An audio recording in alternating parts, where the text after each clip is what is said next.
Entonces ustedes muy buenos días. Es la hora en que nos corresponde dialogar, conversar, escuchar. Eso es lo más importante a nuestro cardenal. Cardenal, bienvenido a RTP. Muy buenos días, Miguel Humberto, muchas gracias. Hoy día veía por la televisión un anciano que se echaba viento con unos billetes y decía: con este dinero voy a comprarle una carretilla a mi mujer. Un hombre de muchos años. Y esa es la expresión, yo creo, más auténtica que hemos visto esta mañana relativo a la gente del FONAVI, que está recibiendo esto. Toda esta gente mayor, como nosotros. Así es. ¿No es cierto? Ahora, este momento tan importante, yo le digo que yo soy un hombre privilegiado. Vi un papa negro, sí. O sea, vi un papa latinoamericano, que sí, es muy importante. Sí. Vi un presidente de los Estados Unidos negro y he visto que le pagan los viejitos del FONAVI, que son cosas que para que figuren los milagros. ¿Qué le parece a usted? ¿Cómo lo recibe esta gente? ¿Qué es lo que hay que...? Y decirles a esa manga de sinvergüenzas que se van y se ponen los aledaños para poder a veces hasta robarle ese dinero. Sí. ¿Cuál es el pensamiento? Y buenos días, cardenal, por estar con nosotros. Muy buenos días, sí. La verdad es que me alegra mucho que hablemos de este, no digo tema, sino de esta realidad. Cantidad de gente que ha trabajado toda su vida, años de años, aportando este impuesto del FONAVI y que de una manera prácticamente milagrosa hoy están en esas colas. Cada uno de ellos es una historia. Cada uno de ellos es nuestra historia. Mi historia y la tuya. Cada uno de ellos nos puede dar una charla a todo el Perú que nos haría muy bien, porque hablaría de su entrega a una familia, a unos hijos, y nos hablaría que al final de su vida se encuentra en esa situación de necesidad, pues esa esposa que necesita una silla de ruedas, o esa ayuda para poder acabar de pagar un seguro o una salud, o poder educar al nieto. Yo creo que es algo de justicia elemental y una señal de que en el Perú tenemos que tratarnos mejor. Yo creo que vemos en estas épocas muchas situaciones complicadas y nos viene al corazón y a la mente tratarnos mejor. No puede ser todo engaño, robo, violencia. Mucha gente que viene a este país dice: qué gente más buena, en esa primera impresión de simpatía, de cariño, de espíritu de servicio. Pero sería bueno que esto sea una cosa más habitual. Es decir, al contemplar esta realidad social tan importante, no olvidar la parte más profunda. Dentro de cada uno de nosotros hay una vida que merece todo el respeto. No es una cuestión solamente de artículos de periódicos o de Twitter, no. Hay algo sagrado dentro de nosotros, el amor a nuestros padres, a nuestros hijos, la fe que profesamos, la ilusión o la enfermedad que llevamos en silencio, o el sueño de esa criatura para que vaya adelante, ese nieto. Tantas realidades que son un tesoro. Y sin embargo, a veces uno ve esto proyectado así como en grupos y dice: ¿dónde está el tesoro de estos chicos, de estos jóvenes? ¿Por qué el tesoro se convierte en piedra? ¿Por qué el tesoro se convierte en mentira, en robo, en secuestro? ¿Por qué el tesoro se convierte en una casa vieja donde están todos arrumados sin saber cómo mantenerse? ¿Por qué, en lugar de soñar, como nos decía el Papa Francisco, por qué más bien es una pesadilla? No, la vida es un sueño, y es un sueño de esperanza, debe serlo. Eso es lo que Dios quiere de nosotros, y lo que hoy, cuando vemos esas colas del FONAVI, un sueño de esperanza, de optimismo, finalmente. Bueno, ha tardado mucho, pero está llegando. Usted dijo algo que me interesaría saber, porque es un tema que está en todas las mesas a la hora de comer, está en todas las oficinas a la hora de conversar. Monseñor, ¿qué es lo provechoso? ¿Cuál es su opinión? sobre esta guerra de los Twitter que no nos deja en ningún punto bien palparado, ni a unos ni a otros. Sí. ¿Cuál es su impresión? Mi impresión es esta. Hemos descubierto un arma, ¿ya? Y la estamos tirando de un lado para otro sin darnos cuenta que estamos empobreciendo mucho, no solamente a la persona, a cada uno. Siempre el que insulta queda peor, siempre. Yo por eso con mucha paz muchas veces escucho comentarios, digo, paciencia, pero el agraviar, el insultar, el calumniar, la ofensa, el devaluar al otro haciendo un comentario crítico, el contestar con cinismo, el crear todo ese clima en el que no sale el tesoro del corazón, sale odio, envidia, resentimiento. Pero claro, la tecnología del Twitter me permite en 7 palabras destrozar a otro. Y empiezan las discusiones, si hay libertad de expresión, si no hay libertad de expresión, si puedo, si no puedo. No, la discusión no está ahí. La discusión está, ¿qué pensamos nosotros que es la dignidad de una persona? ¿Hay dignidad? ¿Hay algo de valor que hay que respetar o no hay nada? Porque si hay algo de valor, como decía el Papa en su viaje, si alguien insulta a mi madre, pues se va a encontrar un puñetazo, decía él. Dice, bueno, no es un problema de discusiones, digamos, académicas. Tiene que haber un depósito de dignidad, que es el amor a su padre, a su esposa, a sus hijos, que es el amor a su religión.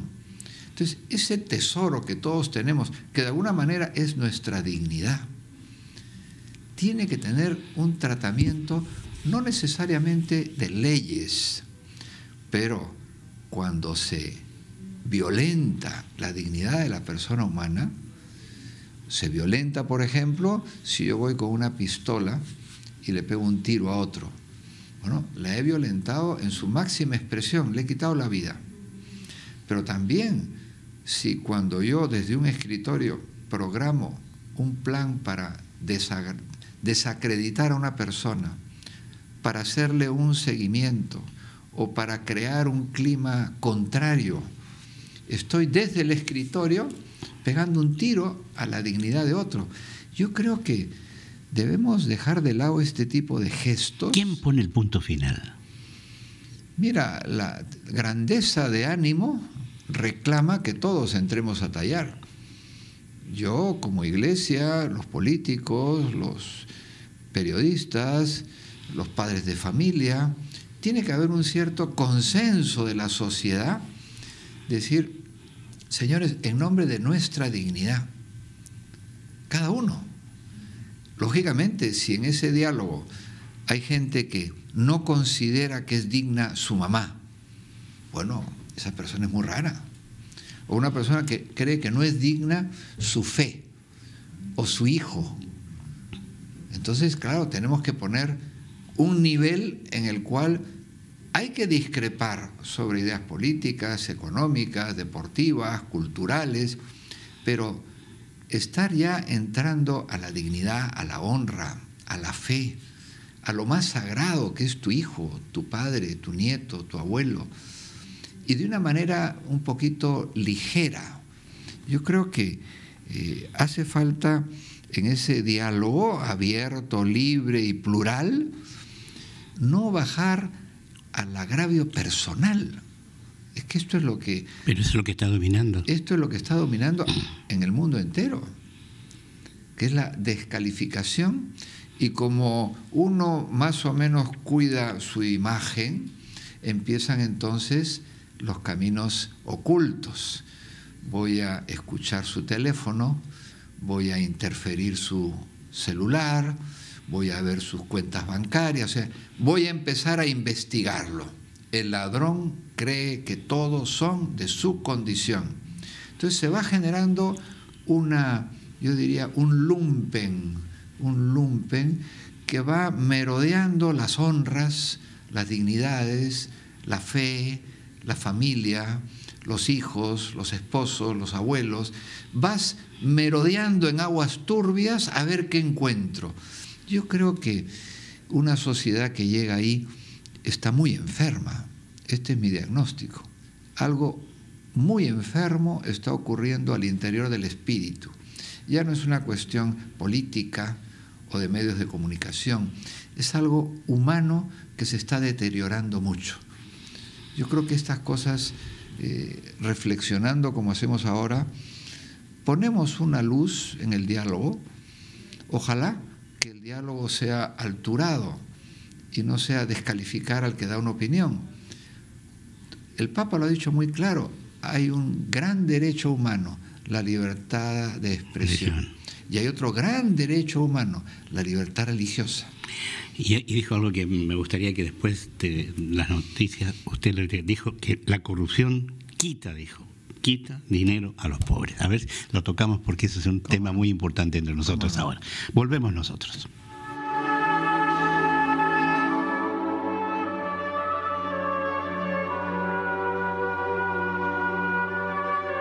PP Noticias durante todos los días sábados con el cardenal del país, Monseñor Juan Luis Cipriani. Decía yo que me había impresionado mucho, bueno, impresiona cada frase que él que habló sobre los sueños, que es muy importante, y dijo que la corrupción quita dinero a los pobres. Así es. Eso lo estamos viviendo en todas partes del mundo. Así es. Mira, quien tiene acceso a dineros, quien tiene acceso a dar leyes, quien tiene acceso a tomar decisiones sobre licitaciones, quien tiene acceso a contratar miles de personas, esa persona o ese grupo de personas tiene obligación de darse cuenta que ese bien común que tiene que administrar, porque casi siempre es un empresario, un político, un ministro, un congresista o el jefe de una multinacional. Toda esa gente permanentemente está en el intercambio. Tengo que contratar gente, tengo que comprar a proveedores, tengo que renovar maquinarias, tengo que invertir. Y hay dos caminos, el limpio y el sucio. Entonces, el limpio, la gente te dice, es que así pierdo plata. No, así ganas menos, no pierdes plata, ganas menos. Y el sucio casi siempre es a costa de privilegiar a unos frente a otros. Entonces, el que corrompe casi siempre se va sobre los impuestos, se va sobre los sueldos y se va sobre un dinero sucio que se mete al bolsillo. Yo te doy una licitación, pero me das tanto. Yo te doy una sentencia judicial, pero me das tanto. Yo te contrato, pero parte de tu sueldo para mí. Todo el tiempo le estoy robando a quien está en una posición de inferioridad. Por eso, esa inferioridad, cuando el Papa habla de los pobres, es una relación relativa siempre de el que tiene más poder y el que tiene menos poder. Pobreza espiritual, el corrupto es un hombre pues que no tiene nada que dar a los demás, se ha vendido al dinero. Y yo creo que en este momento tenemos una idolatría por encima de todas, el dinero. Yo creo que es la idolatría que está presidiendo las relaciones humanas, las relaciones internacionales, las relaciones mundiales. Es el ídolo del dinero, lo que se mueve en, por ejemplo, el comercio de armas. Con el 10% se daría de comer al mundo entero. Lo que se mueve en el comercio de las drogas. La droga, sí. ¿Ya? Entonces, hay unos mercados infinitos, ¿ya?, promovidos, vamos a decir así, desde lugares importantes, no son por gusto, son estados, son gobiernos. No se habla de eso. Entonces, creo yo que esta idolatría al dinero está generando una epidemia de corrupción. Hay una epidemia de corrupción. Aquí podemos amanecer en nuestro país cada día con una noticia nueva, pero no pasa nada. Tú dices, oye, esto va a ser trágico. Pasa una semana, ya pasó, viene otra. Entonces, creo yo que, así como antes hablábamos de esta llamada a una dignidad en el uso del lenguaje, en el uso de cómo intercambiar opiniones, discutir, discrepar, yo creo que ha llegado el momento de decir, basta, en nombre de la juventud, porque esa juventud que ve todo ese enfrentamiento tan duro a través de las redes, a través de... Esa gente sale a la calle joven y tira piedras y mata. Pero ¿quién le está dando el mal ejemplo? Los mayores. Entonces, junto a esa violencia verbal y junto a esa violencia física que no tiene nunca justificación, esas marchas no pueden ser una expresión de violencia como la que hemos visto y como siempre quieren que siga habiendo. No. Hay que renovarnos, pero tiene que ser un superacuerdo político, empresarial, medios de comunicación, un gran acuerdo por una vida más digna, más respetuosa, en que esa libertad de expresión no agravie ni insulte, y lo mismo en el campo de la corrupción, más difícil, porque quien corrompe con palabras también corrompe y compra con dinero. Entonces siempre estamos en ese ritornelo, en ese recordar, bueno, pero así fue Adán y Eva, pero así fue en la época de los bárbaros, así fue en la época de Atila frente a Roma, así fue en la época de la Revolución Francesa. Oye, el recordar cómo fue no me calma. Tenemos un desafío nosotros de que no sea así. Entonces yo creo que este tema de la corrupción es el mismo tema que el maltrato a través de palabras y de gestos. La corrupción de los, digamos, de la conducta en el trato es la corrupción en no pagar impuestos, es la corrupción de no dar el dinero a Fonavi, es la corrupción de romper las calles a pedradas, es la corrupción de estar engañándonos unos a otros con un montón de teorías para ocultar la verdad.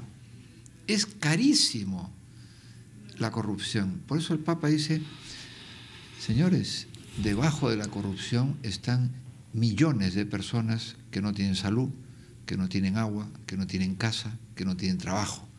Por amor a Dios, déjense de tener esa codicia de siempre más.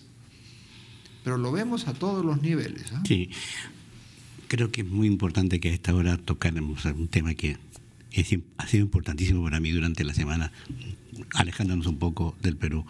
Creo que la presencia en Manila, creo que la presencia en Filipinas de su santidad nos deja bastantes enseñanzas y nos muestra un Papa que nos invitó a soñar, sí, ¿no es cierto? Sí, muy bonito este planteamiento del Papa Francisco, muy sugestivo, pues es un hombre porteño, es un hombre que tiene frases muy logradas, que llegan a la gente. Habla como el gráfico, decía un amigo mío.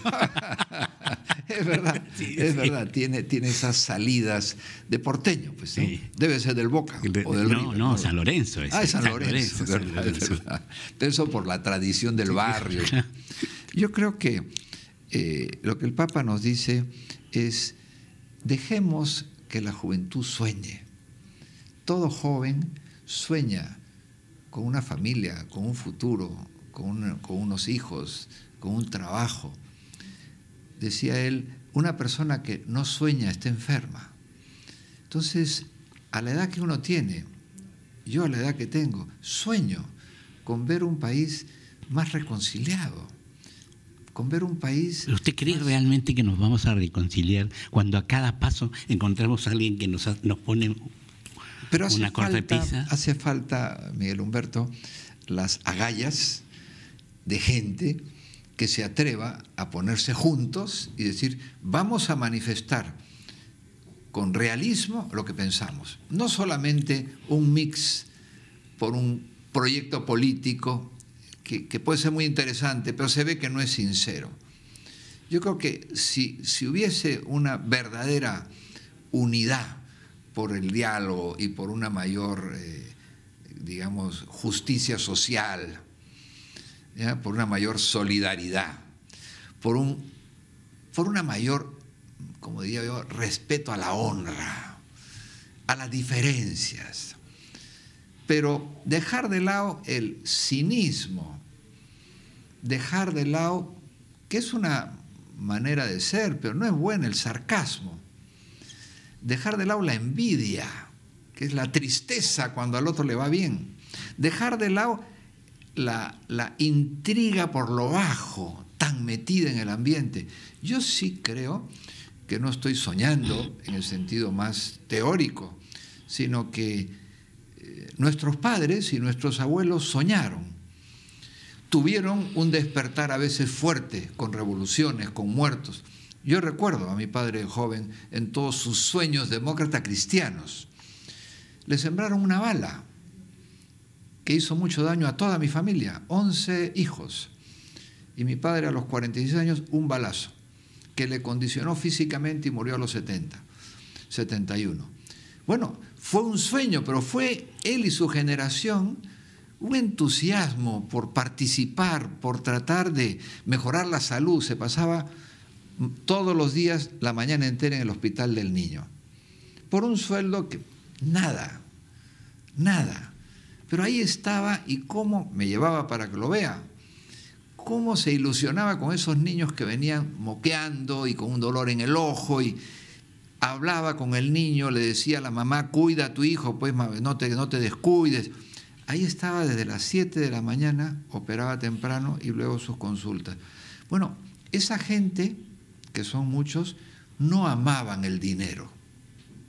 Amaban a su familia, amaban su profesión, amaban sus principios religiosos. No eran fundamentalistas, eran soñadores, románticos. Pues yo creo que en toda vida humana hace falta una dimensión de sueño, de ese romanticismo, que es todo lo contrario al cinismo, al populismo, a politiquearlo todo. Siempre me dicen, el cardenal habló.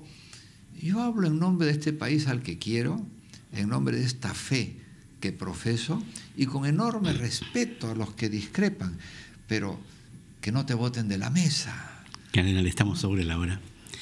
Se me quedan algunas preguntas, se lo confieso. Sí. Estoy preocupado por lo que le está sucediendo a esos sacerdotes del Callao, y no me dijo finalmente qué le parece la presencia del Papa en las calles con los niños en su viaje que ha hecho realmente. Sí, bueno, el viaje es que tiene tantas expresiones de cariño y de ternura hacia la gente más pobre que es muy difícil enfocarlo. Sí. Es decir, va a haber que repasarlo varias veces, me parece, ¿no? Y a estos sacerdotes yo diría que el sacerdote sirve a la gente y trae a Dios a la gente. No tiene ninguna otra actividad y por lo tanto creo que merecen un respeto, y si alguna vez hay algo que no camina bien, pues buscar el diálogo, pero no la violencia. Yo quiero invitarlos mañana, que celebramos el Día de Lima. Tenemos misa en la catedral a las 10 de la mañana. Es fiesta de la familia limeña. No es la fiesta política de un grupo o del otro, es la fiesta de la familia limeña. Lima, la verdad, no está tan bonita como antes. Yo creo que por muchos letreros que nos pongan, yo la Lima de muchacho me alegra más que la Lima que veo ahora, tan convulsionada, tan llena de tráfico y tan complicada. Pero bueno. Bendiga esa Lima hoy día, en este instante. Así es. De mañana que celebraremos, le pediré a Dios que bendiga a todas las familias, no solo de Lima, sino del mundo entero. Amigos que están en los hospitales, que Dios los bendiga. Amigos que en todos los rincones del país nos siguen con tanto cariño, Miguel Humberto. Los penales, ¿eh? En los penales nos siguen mucho. Sí. Es todo un mundo que merece nuestro cariño y desde aquí nuestra bendición. En el nombre del Padre, del Hijo y del Espíritu Santo. Y no me olvido de mi amigo Dante Frasnelli, obispo emérito de Huari, que hoy cumple 90 años. Estaré ahora a saludarlo más tarde. Que Dios lo bendiga, Dante. Muchas gracias, cardenal. Su eminencia, el cardenal Juan Luis Cipriani, estuvo con nosotros. Nos recordó esta Lima. Se queda con su Lima, dice. Y nosotros nos quedamos con lo que viene. La programación de RPP. Buenos días.